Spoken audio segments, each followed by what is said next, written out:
स्वागत है साथियों आप सभी का आशा आईसीएस के यूट्यूब चैनल आशा आईसीएस वर्चुअल एकेडमी में, जहां हम देख रहे हैं साइलोजिज्म न्याय निर्णयन या न्याय निगमन। और यहां पर हैं आज न्याय निर्णयन साइलोजिज्म के अंतिम पार्ट पे। तो ये है हमारा यहाँ पर हम देखने जा रहे हैं एक ऐसा उदाहरण जहां पर सही निष्कर्ष पे पहुंचने के लिए हमें थोड़ी मशक्कत करनी पड़ जाती है। और ये सबसे एक तरीके से देखा जाए तो टफ लेवल माना जाता है। कारण ये है कि इसमें मध्यपद काट करके जो निष्कर्ष आप प्राप्त करते हैं वो सही निष्कर्ष नहीं माना जाता। दूसरा कारण ये है कि आप जब वेन डायग्राम बनाते हैं सही निष्कर्ष प्राप्त करने के लिए, तो वेन डायग्राम भी निष्कर्ष से मैच नहीं करता है।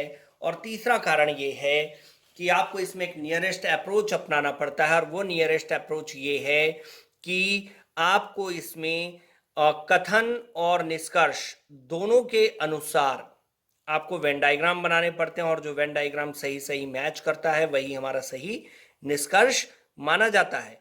तो चलिए बना करके देखते हैं हम। यहाँ पे दिया हुआ है सभी मोबाइल टीवी हैं। तो पहले तो आपको क्या करना पड़ेगा, अकॉर्डिंग टू आपका जो कथन है इसके अनुसार आपको एक वेन डायग्राम बना लेना पड़ेगा। तो यहाँ पर बोलता है सभी मोबाइल टीवी हैं। आपने सबसे पहले क्या बनाया जी, मोबाइल बना दिया, ये लो बना दिया। सभी मोबाइल टीवी हैं और कुछ मोबाइल सभी मोबाइल टीवी हैं। तो मोबाइल के सर्किल को हमने टीवी के सर्किल से क्या करा जी, घेर दिया है ना, टीवी। फिर बोलता है कुछ मोबाइल चार्जर हैं। तो चार्जर का एक सर्किल आपको बनाना होगा, ऐसा सर्किल जो मोबाइल के कुछ पार्ट को ऐसे घेर ले। तो इसके लिए आपको जो चार्जर का सर्किल बनाओगे जी, वो टीवी के सर्किल के अंदर होता हुआ आएगा, तब वो मोबाइल के सर्किल को कवर करेगा। ठीक है, तो आपके पास एक ऐसी आकृति प्राप्त होती है। ठीक, अब मैंने आपको क्या कहा था, मैंने आपको कहा था कि मध्यपद को कैंसिल कर देना है, मध्यपद को कैंसिल कर देना है। ठीक है, तो यहां पर देखिए अब फिर वही बच्चा खड़ा होता है जो थोड़ा सा मेरे से अलग चलता है ना। उसने कहा सर आप तो ऐसे बना रहे हो, अब मैं ऐसे बना सकता हूं क्या सर?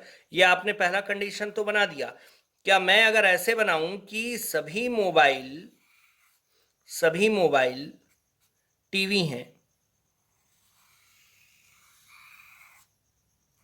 टीवी हैं और सभी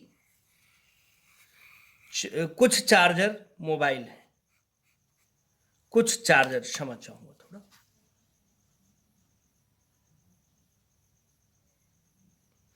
कुछ चार्जर मोबाइल हैं। अब ये बोला कि ये कंडीशन मैंने बना दिया सर। तो मैंने कहा ठीक है भाई, अगर आपने ये कंडीशन बना दिया तो हम दोनों के माध्यम से, क्योंकि हमें सभी संभावनाओं पर दृष्टिपात करना है, कोई भी संभावना को हम छोड़ नहीं सकते। तो यहां पे हम क्या करेंगे, दोनों में ही पहले मध्यपद को कैंसिल कर लेंगे। हमने क्या करा कि मध्यपद यहां पर कैंसिल कर दिया।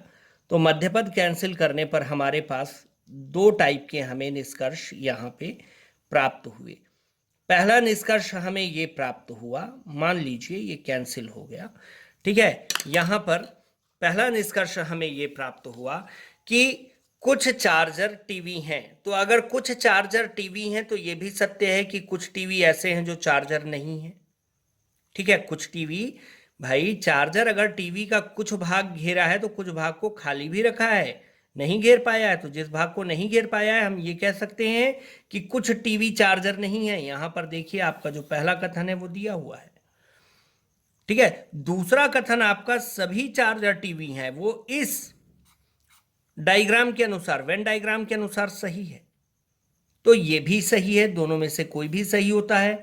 और फिर बोलता है कुछ चार्जर टीवी हैं और कुछ टीवी चार्जर हैं। तो यहां वाला जो आपका डायग्राम नंबर 1 का जो कंक्लूजन निकल रहा है कि कुछ टीवी चार्जर हैं और कुछ चार्जर टीवी हैं, ये भी सही बैठ रहा भाई। और कोई भी चार्जर टीवी नहीं है, ये तो गलत है, क्योंकि अगर ऐसा होता तो देखिए कुछ इस प्रकार का डायग्राम बनता, कोई भी चार्जर टीवी नहीं, मोबाइल नहीं है, कोई भी चार्जर मोबाइल नहीं है, वो इस प्रकार का डायग्राम बनता, दोनों अलग अलग होते। और ऐसा कुछ हुआ नहीं है तो हम इस पर विचार नहीं करेंगे। बहरहाल ये जान लीजिए कि ये वाला निष्कर्ष गलत है। तो आपका देखिए जो सही निष्कर्ष आ रहा है वो 1 2 3 तीनों सही आ रहा है। अब यहाँ पे आप देख सकते हैं विकल्प सी कहता है कि या तो 1 व 2 और या 3, तीनों के तीनों सही।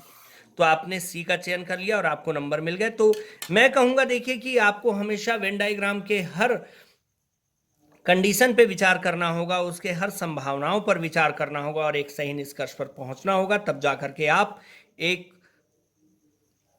आदर्श निष्कर्ष, एक जो आपका प्रॉपर जो राइट कंक्लूजन है वो आप निकाल सकते हो। चलिए धन्यवाद, मिलते हैं अगले किसी वीडियो पे।